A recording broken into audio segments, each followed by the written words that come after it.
At my daughter's wedding, my son-in-law demanded my apartment keys in front of 130 guests. When I refused, he slapped me so hard. I left and made a phone call. 30 minutes later, a woman appeared at the door of the hall, and when they saw who it was, they began to cry.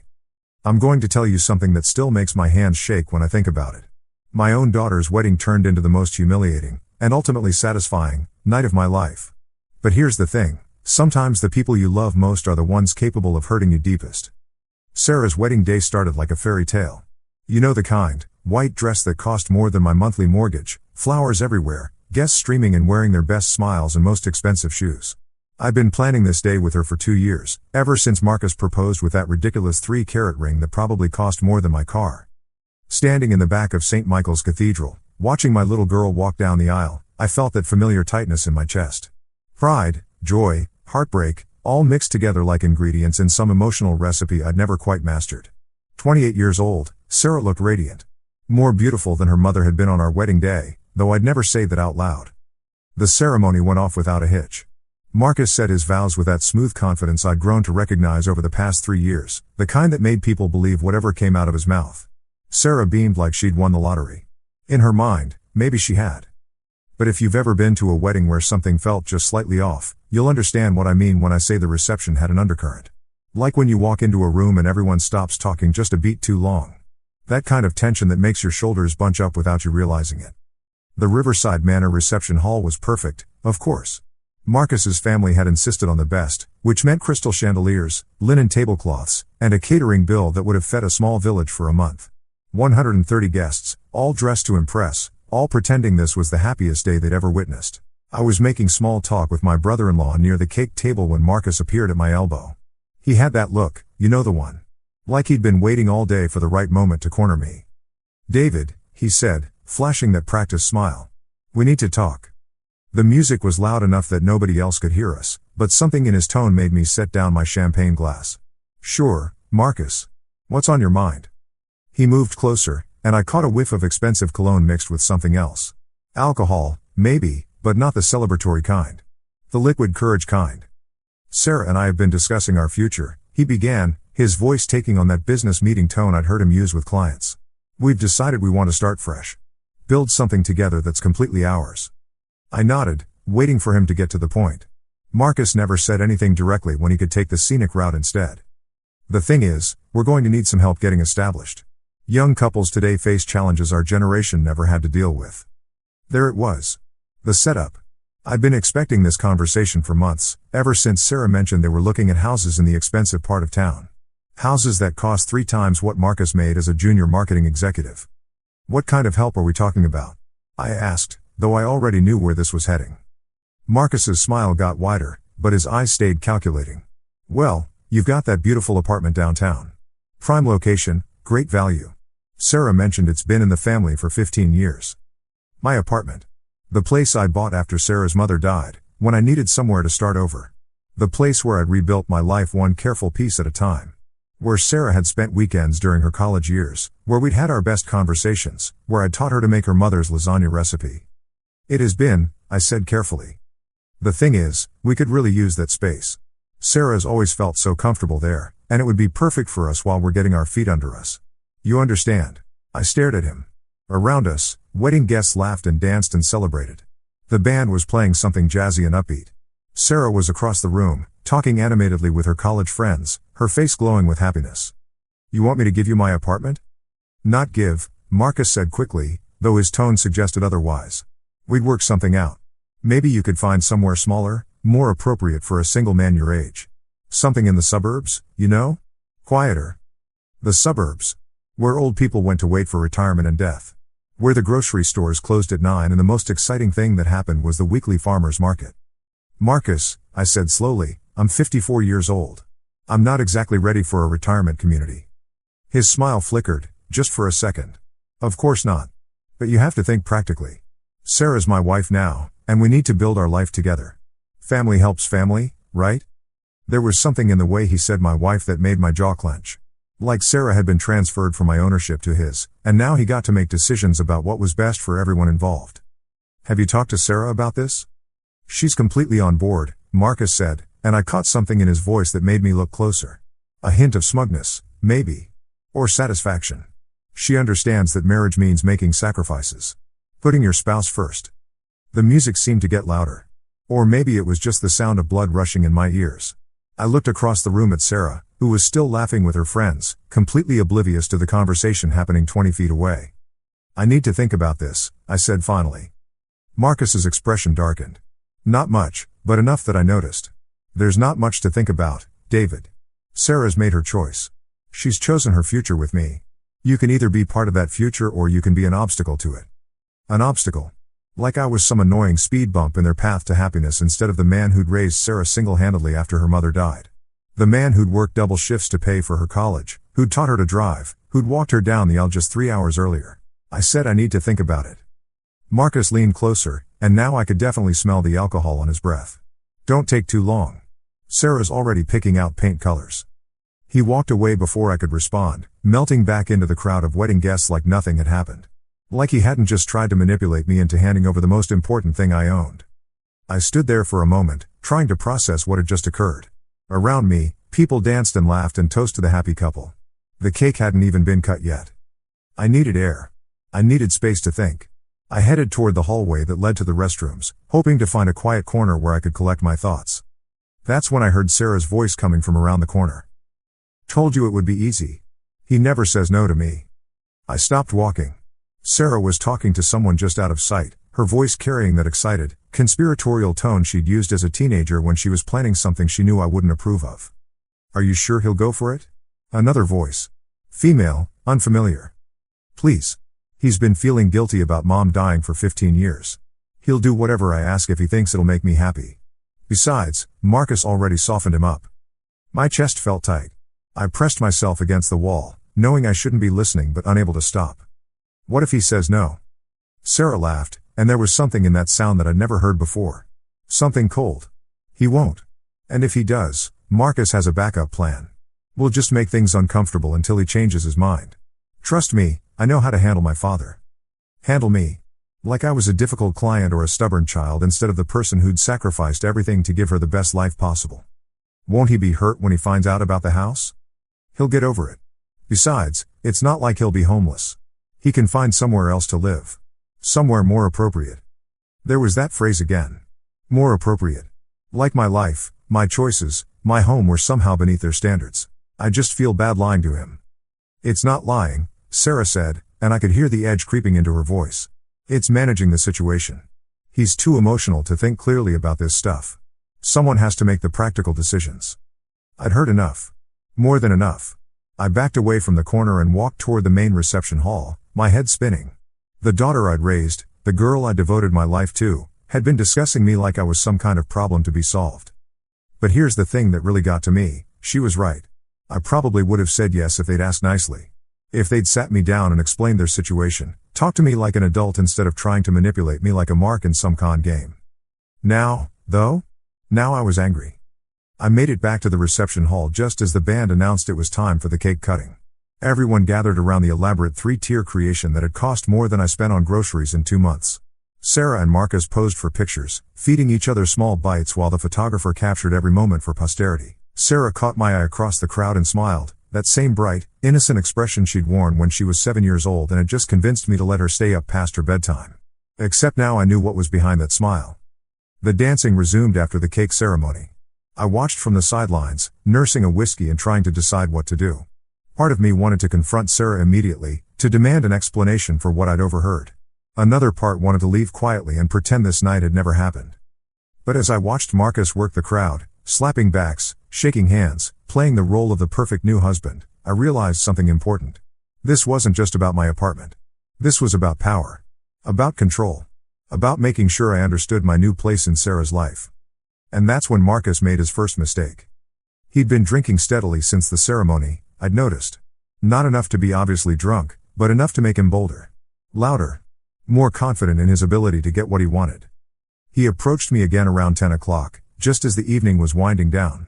Some of the older guests had already started to leave, and the dance floor was populated mostly by Sarah's college friends and Marcus's work colleagues. David, he said, gripping my shoulder just a little too tightly. Have you given any more thought to our conversation?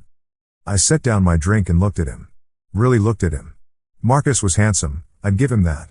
The kind of guy who'd probably never been told no about anything important in his entire privileged life. Tall, well-dressed, confident in that way that comes from always having things go your way. I said. And? I've decided I'm not interested. His grip on my shoulder tightened. What do you mean, not interested? I mean I'm keeping my apartment. You and Sarah will need to find another way to get established. The smile disappeared from Marcus's face like someone had flipped a switch. You're making a mistake, David. Maybe. But it's my mistake to make. Marcus glanced around, making sure nobody was close enough to overhear us. Then he leaned in, his voice dropping to just above a whisper. You don't understand. Sarah wants this. She's counting on it. Are you really going to disappoint your daughter on her wedding day? Sarah's a grown woman. She'll figure it out.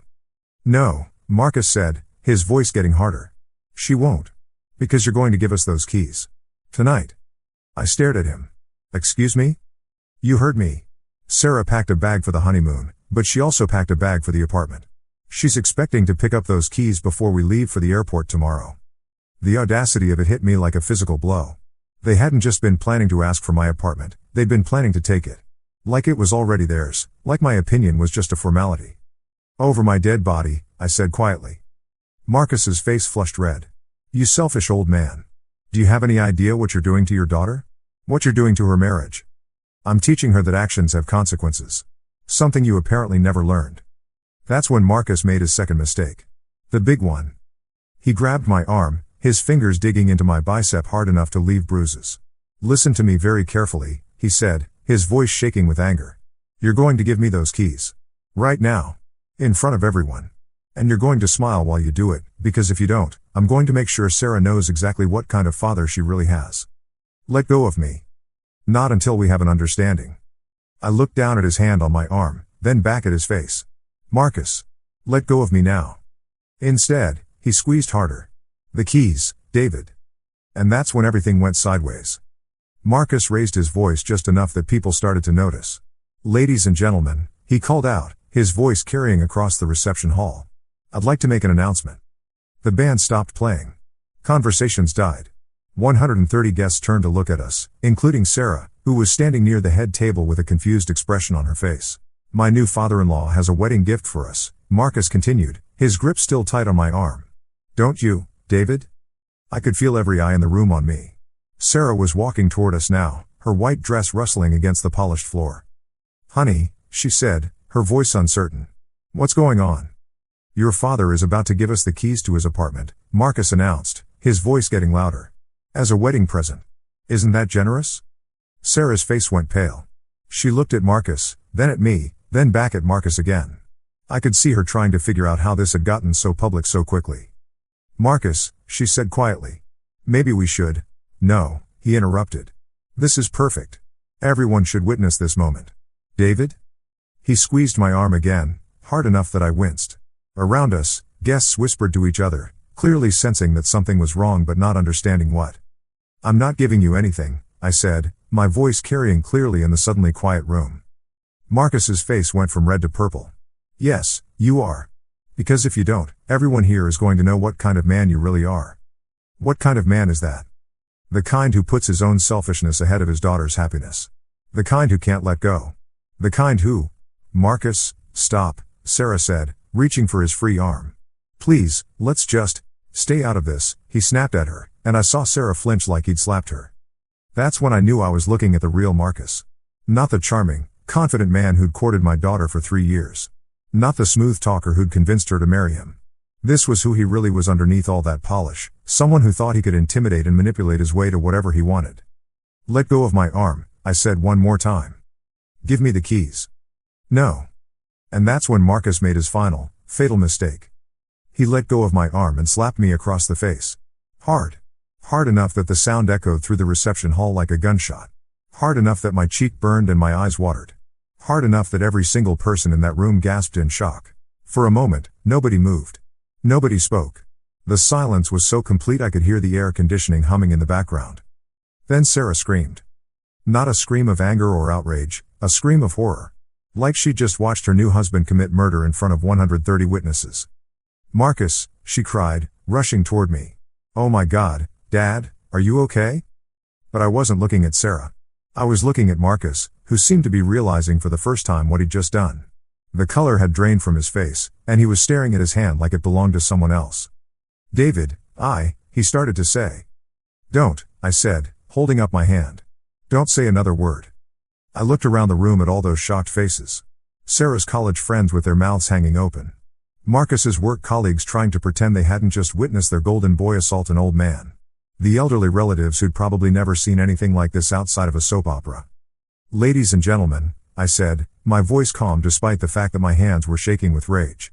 Thank you for coming to celebrate my daughter's wedding. I hope you all have a safe drive home.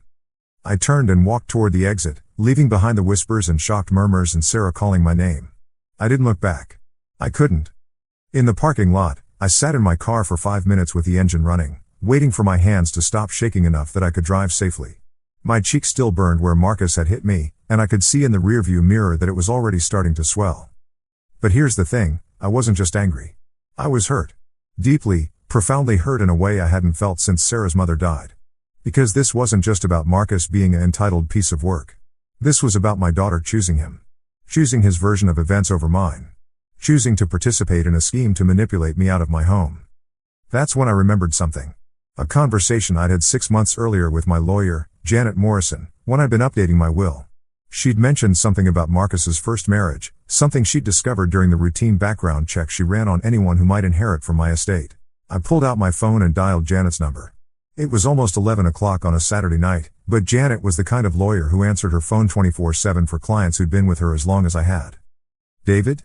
She answered on the second ring. Is everything okay? Janet, I need you to tell me everything you know about Marcus Webb's first marriage. There was a pause. David, it's Sarah's wedding night. Are you sure you want to? I'm sure. Tell me. Another pause, longer this time. Where are you calling from? The parking lot of the Riverside Manor. And before you ask, yes, something happened. Marcus just slapped me in front of 130 wedding guests. Jesus Christ. Are you hurt? My pride more than anything else. But I need to know about his first marriage. Now. I heard Janet sigh, then the sound of her moving around, probably getting her laptop. Okay. But David, this information was privileged. I only looked into it because of the will situation. I understand. Tell me. Marcus was married before, from 2019 to 2022. Her name was Jessica Webb, well, Jessica Martinez now. She filed for divorce in early 2022 citing emotional and financial abuse. My chest felt tight again, but for a different reason this time. What kind of abuse? According to the filing, Marcus had been systematically isolating her from her family and friends. He convinced her to quit her job, move away from her support system, and become financially dependent on him. When she tried to leave, he threatened to ruin her professionally and personally. I closed my eyes. It sounded familiar. Too familiar. There's more, Janet continued. Jessica's family owned a small restaurant in Portland. During the marriage, Marcus convinced her to get them to co-sign on a business loan for some investment opportunity he was pursuing. When the investment went bad, the family lost the restaurant. Did he use the same playbook with Jessica that he's using with Sarah? It sounds like it. Charm offensive, followed by isolation, followed by financial manipulation. The difference is that Jessica's family saw through it eventually and helped her get out. I thought about Sarah's college friends, how I hadn't seen them around much in the past year. About her job at the nonprofit, which she'd left 6 months ago to focus on wedding planning. About how she'd been spending more and more time at Marcus's place and less time at mine. Janet, I said slowly, I need you to do something for me. What? I need you to call Jessica Martinez. Tonight. I need to talk to her. David, I can't just. Please. I think Sarah's in trouble, and I think Jessica might be the only person who can help her understand what's happening. There was a long silence. Finally, Janet sighed again. Give me 20 minutes. I'll call you back.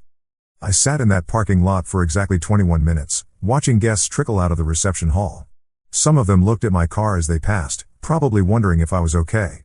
A few even approached, but I pretended to be on the phone until they went away. When Janet called back, she had Jessica Martinez on a three-way call. Mr. Morrison? Jessica's voice was soft, nervous. Janet explained what happened. I'm so sorry. Thank you. I need to ask you something, and I need you to be completely honest with me. Did Marcus ever hit you? No, Jessica said quickly. He never got physical. He was too smart for that. But he did other things. Made me question my own memory, my own judgment. Made me think that everyone who tried to warn me about him was just jealous or didn't understand our relationship. What made you finally leave? Jessica was quiet for a long moment. My sister. She showed up at our apartment one day unannounced and saw how I was living. How isolated I'd become. How afraid I was to make any decisions without checking with Marcus first. She literally packed my bags while I cried and told her I couldn't leave because I loved him too much. I thought about Sarah's expression when Marcus had snapped at her to stay out of it. That flinch. That moment of fear. Jessica, I said, would you be willing to come to the wedding reception? To talk to Sarah? Tonight? Tonight. I think she needs to hear your story. From someone who's been exactly where she is right now. There was another long pause. Mr. Morrison, if I do this, Marcus is going to be furious. He's going to try to convince Sarah that I'm lying, that I'm just a vindictive ex-wife trying to ruin his happiness. Let me worry about Marcus. Where's the reception? Riverside Manor, 1247 Oak Street. How long will it take you to get here? I'm in Portland, so. Maybe 30 minutes? We'll be here. I hung up and sat back in my car seat, my mind racing. 30 minutes to figure out how to handle this. 30 minutes to decide whether I was doing the right thing or making everything worse. But every time I closed my eyes, I saw that flinch when Marcus snapped at Sarah. I heard her voice in that hallway, talking about managing me like I was some kind of problem. I felt the sting of his hand across my face. Marcus had made this personal the moment he decided I was just an obstacle to be removed. Now it was time for him to learn that obstacles sometimes fight back. I walked back into the reception hall 25 minutes later. The party was winding down, but there were still about 60 people left. The lights had been dimmed, and the band was playing slow songs for the few couples still dancing. Marcus and Sarah were at the head table, surrounded by his groomsmen. Marcus was holding court, probably spinning some story about how I'd overreacted or misunderstood the situation. Sarah looked miserable, her makeup smeared and her perfect wedding hair falling out of its elaborate arrangement. She saw me first and jumped up from her chair. Dad. Thank God you came back. Are you okay? I'm so sorry about what happened. We need to talk, I said, cutting her off. All of us. Marcus stood up slowly, his face wary. David, look, I think we got off on the wrong foot. Sit down, I said, and something in my voice made him actually do it. In 5 minutes, someone is going to walk through that door. When she does, you're going to listen to what she has to say. Both of you. Who? Sarah asked. Someone who knows Marcus better than you do. Marcus's face went white. Actually white, like all the blood had drained out of it. You called Jessica. I did. You had no right. I had every right. You made it my business the moment you decided to try to manipulate my daughter into giving you my apartment. Sarah looked back and forth between us, confusion clear on her face. Who's Jessica? Marcus started to stand up again. Sarah, we're leaving. Right now. No, I said, and this time I didn't raise my voice. I didn't have to. You're going to sit down and you're going to listen. Because if you try to leave, I'm going to tell everyone in this room about your first marriage. About Jessica's family's restaurant. About the pattern of behavior that anyone with half a brain can see you're repeating with my daughter. Marcus sat back down, but his hands were clenched into fists on the table. You're making a huge mistake, David. You're going to ruin Sarah's happiness over some misguided. He stopped talking when the door opened. Jessica Martinez was smaller than I'd expected. Petite, dark-haired, wearing jeans and a simple blouse like she'd thrown on the first clothes she could find. She looked nervous but determined, like someone who'd made a difficult decision and was going to see it through. The remaining wedding guests turned to look at her, curious about this late arrival. But Marcus and Sarah only had eyes for each other, Marcus with growing panic, Sarah with dawning realization. Hello, Marcus, Jessica said, her voice carrying clearly in the quiet room. Sarah turned to stare at her new husband. Marcus? Who is this? Marcus's mouth opened and closed like a fish out of water. Finally, he managed to croak out, Sarah, this is Jessica. My ex-wife. The words hit Sarah like a physical blow. She actually took a step backward, her hand flying to her mouth. You're what? I can explain. You told me you'd never been married before. Sarah's voice was getting louder, causing more guests to turn and stare. You told me I was your first wife. Jessica walked closer to the head table, her expression sympathetic but resolute. Sarah? I'm sorry to meet you under these circumstances.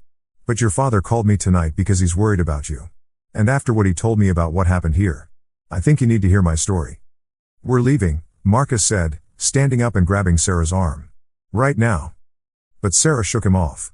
Don't touch me. She looked at Jessica with a mixture of curiosity and horror. What story?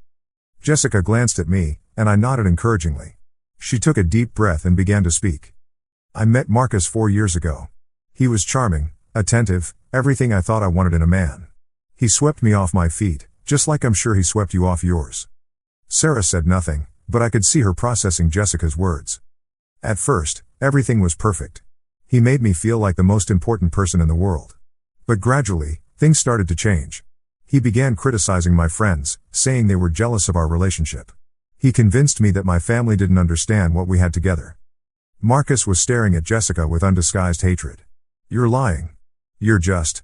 Am I lying about your business loan, Marcus? The one that cost my family their restaurant? Sarah turned to look at her husband. What business loan? Jessica continued, her voice steady despite the tears starting to form in her eyes.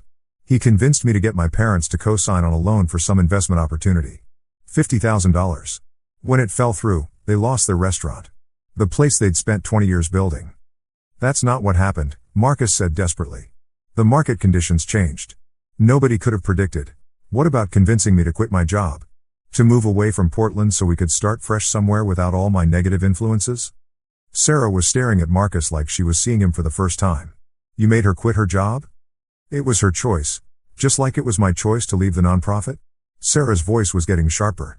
Just like it was my choice to stop seeing my college friends because they didn't understand our relationship?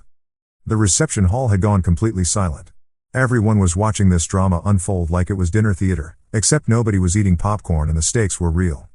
Jessica looked directly at Sarah. Has he started talking about your father's apartment yet? About how you deserve it more than he does? About how your father is being selfish by not helping you get established? Sarah's face crumpled. Oh my God. Sarah, Marcus said, reaching for her again. You can't listen to this. She's just trying to ruin what we have. She never got over me leaving her. I left you, Jessica said firmly. I left you when I finally realized what you were doing to me. What you were doing to my family. And if Sarah's smart, she'll leave you too. Marcus's careful facade finally cracked completely. You vindictive. He lunged toward Jessica, but I stepped between them, catching him by the shoulders. Don't even think about it. This is all your fault, Marcus snarled at me. You couldn't just mind your own business. You couldn't just give us what we needed. Now you've ruined everything. I didn't ruin anything, I said calmly. I just turned on the lights. Sarah was crying now, great gulping sobs that shook her whole body. Her perfect wedding dress was wrinkled, her makeup was completely ruined, and she looked like her entire world had just collapsed. Which, I suppose, it had. Sarah, Marcus said, his voice becoming pleading. Honey, please. Don't listen to them. They don't understand what we have. What we're building together. But Sarah wasn't looking at him anymore.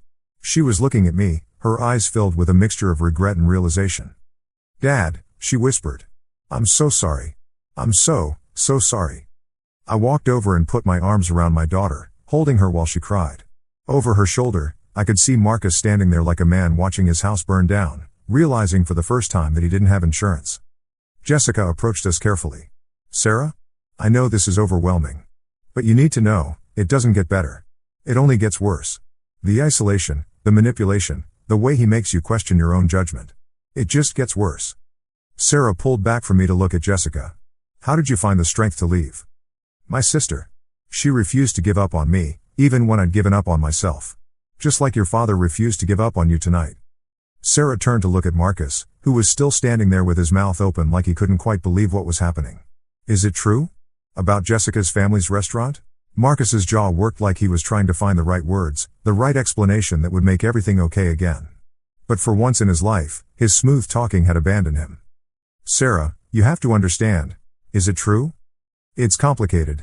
It's not complicated, Jessica said. It's simple. He used my family's trust to fund his own dreams, and when those dreams failed, he walked away and left them to deal with the consequences.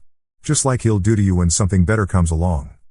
Sarah closed her eyes, and I could see her replaying the last few years of her relationship with Marcus. Seeing all the red flags she'd missed or ignored. Understanding how carefully he'd isolated her from everyone who might have warned her. When she opened her eyes again, she was looking at Marcus with an expression I'd never seen before. Not love, not anger, just cold, clear recognition of who he really was. The marriage is over, she said quietly. Sarah, no. It's over, Marcus. Whatever this was, whatever I thought it was, it's over. Marcus looked around the reception hall at all the witnesses to his humiliation. His groomsmen were avoiding eye contact. His family members were whispering to each other with shocked expressions. The few remaining guests were pretending not to stare while obviously hanging on every word. "You're making the biggest mistake of your life," he said to Sarah, but his voice lacked conviction now. He sounded like a man who knew he'd already lost. "No," Sarah said, wiping her eyes with the back of her hand. "The biggest mistake of my life was saying yes when you proposed." Marcus turned to glare at me one last time. "You think you've won something here, old man? You think you've saved her? All you've done is guarantee that she'll end up alone and miserable, just like you." "Maybe," I said calmly. "But at least she'll end up free." Marcus stormed out of the reception hall, leaving behind his new wife, his wedding guests, and the ruins of whatever future he'd imagined for himself. A few of his groomsmen followed him, but most people just stood there in stunned silence, trying to process what they'd just witnessed. Sarah slumped into a chair, looking exhausted. "What happens now?" "Now," I said, sitting down beside her, "you take some time to figure out what you want your life to look like. Without anyone else making those decisions for you." Jessica approached us hesitantly. "Sarah? I know this is probably the last thing you want to think about right now, but you should talk to a lawyer as soon as possible. About an annulment, I mean. Given that he lied about his previous marriage, you might have grounds." Sarah nodded numbly. "I don't even know where to start." "I do," I said, pulling out my phone. "Janet Morrison is the best family lawyer in the state. She's already familiar with Marcus's history." As I made the call, I watched Sarah and Jessica talking quietly. Two women who'd never met before tonight, brought together by one man's pattern of manipulation and deceit. There was something powerful about watching Sarah realize she wasn't alone, that someone else had walked this same dark path and found her way out. The remaining wedding guests began to disperse, some stopping to offer Sarah awkward condolences, others simply slipping away into the night. Within an hour, the reception hall was nearly empty except for us, the catering staff, and the lingering smell of expensive flowers and broken dreams. "Dad?" Sarah said as we prepared to leave. She was still wearing her wedding dress, though it was wrinkled and stained with tears now. "Can I ask you something?" "Anything." "Why didn't you just give him the keys? It would have been easier." I thought about that for a moment, watching the caterer stack chairs and fold tables. Because easy isn't always right. And because someone needed to love you enough to say no. Sarah started crying again, but this time it was different. Not the helpless sobbing of someone whose world had collapsed, but the cleansing tears of someone who was finally free to grieve what she'd lost and grateful for what she'd been saved from. 3 months later, I got a call from Jessica. She and Sarah had become close friends, bonding over their shared experience and helping each other heal. Sarah's annulment had gone through without any complications. Turns out that lying about previous marriages is taken pretty seriously by family court judges. "How's she doing?" I asked. "Better. She started therapy, got her job back at the nonprofit. She's even thinking about going back to school for her master's degree." "And Marcus?" Jessica's laugh was sharp but not bitter. "Last I heard, he was dating some 22-year-old he met at a coffee shop. Her father owns a chain of restaurants." I wasn't surprised. Men like Marcus don't learn from their mistakes, they just find new victims and refine their techniques. But here's the thing that still amazes me, Sarah did learn. She learned that love isn't supposed to make you smaller, that the right person doesn't try to isolate you from everyone who cares about you, that marriage should be a partnership between equals, not a hostile takeover. Most importantly, she learned that sometimes the people who love you most are the ones who refuse to give you what you think you want. The apartment? I still live there. Sarah comes by for dinner every Sunday, and we cook her mother's lasagna recipe together. She's dating someone new now, a teacher named Mike who encourages her friendships, supports her career goals, and thinks my apartment is really cool but has never once suggested I should give it to anyone. Sometimes I think about that moment at the wedding when Marcus demanded my keys in front of 130 people. How different things might have been if I'd just handed them over. Sarah would probably still be married to him, slowly losing pieces of herself until there was nothing left but an empty shell wearing her face. Instead, she's free. She's strong. She's herself again. And Marcus? Well, Marcus learned something too, though I doubt he appreciated the lesson. He learned that some obstacles don't move when you push them, they push back. The funny thing is, I never did get an apology from him. Not for the slap, not for the manipulation attempt, not for trying to steal my home. But I'm okay with that. Men like Marcus don't apologize because they don't think they've done anything wrong. In their minds, they're always the victim, always the one being treated unfairly by people who just don't understand their vision. But sometimes, just sometimes, the universe has a sense of justice. Sometimes the manipulator gets manipulated by his own arrogance. Sometimes the con man gets conned by his own confidence. And sometimes, when a grown man slaps his father-in-law at his own wedding reception, He discovers that actions really do have consequences. Sarah still has the wedding dress. She keeps it in her closet as a reminder, she says, of how close she came to making the biggest mistake of her life. She jokes that she might wear it to her next wedding, if she ever gets married again, as a symbol of second chances and hard-won wisdom. I hope she does get married again someday, to someone who deserves her. Someone who sees her strength instead of trying to undermine it. Someone who wants to build a life with her instead of using her to build a life for himself. But if she doesn't, that's okay too. Because she's learned the most important lesson of all, she doesn't need anyone else to complete her. She's whole on her own. As for me, I learned something too that night. I learned that sometimes being a good parent means being willing to be the bad guy. Sometimes it means saying no when everyone expects you to say yes. Sometimes it means making a phone call that will hurt your child in the short term to save them from much worse pain in the long term. I learned that love isn't always gentle. Sometimes love has to be fierce. Sometimes love has to fight. And sometimes, when someone slaps you at your daughter's wedding, the best revenge isn't hitting back, it's making sure they understand exactly who they've chosen to mess with. I'm not a rich man. I'm not a powerful man in any traditional sense. But I'm a father who loves his daughter enough to protect her from her own worst decisions. And sometimes, that's the most powerful thing in the world. The morning after the wedding, as I sat in my apartment drinking coffee and nursing a bruised cheek, I got a text from an unknown number. When I opened it, there was just one word: thanks. It was from Jessica. I texted back, "Thank you for coming." Her response came a few minutes later: "Thank you for calling. Not many fathers would have had the courage to do what you did." But that's where she was wrong. Any father worth the name would have done exactly what I did. The tragedy is how many fathers, how many families, never get the chance to fight back because they don't see the danger until it's too late. I was lucky. I overheard a conversation that opened my eyes. I had a lawyer who'd done her homework. I had the resources to make a phone call that changed everything. Not everyone is that fortunate. But maybe that's why I'm telling you this story. Maybe someone reading this will recognize the signs I almost missed. Maybe someone will remember Jessica's words about isolation and manipulation and financial control. Maybe someone will have the courage to make their own difficult phone call when the time comes. Because here's the truth that Marcus never understood: real love doesn't require surrender. Real love doesn't demand that you make yourself smaller to make someone else feel bigger. Real love doesn't ask you to choose between your family and your spouse. Real love builds bridges. It doesn't burn them. And if someone in your life is asking you to burn bridges, to give up your independence, your relationships, your sense of self, then what they're offering isn't love at all. It's just a very pretty cage. The scar on my cheek faded after a few weeks, but I kept the lesson that came with it. Sometimes getting hurt is the price you pay for protecting the people you love. And sometimes, that's a price worth paying. 3 years later, when Sarah walked across the stage to accept her master's degree in social work, I was sitting in the front row cheering louder than anyone else in the auditorium. She's working with survivors of domestic abuse now, helping them recognize the patterns and find the strength to break free. She says I taught her that love sometimes has to be tough. But she taught me something too. She taught me that courage isn't the absence of fear, it's doing the right thing even when you're terrified of the consequences. Marcus taught us both something as well, though I doubt he meant to. He taught us that evil doesn't always look like a monster. Sometimes it looks like a handsome young man in an expensive suit who says all the right words and knows exactly how to make you feel special.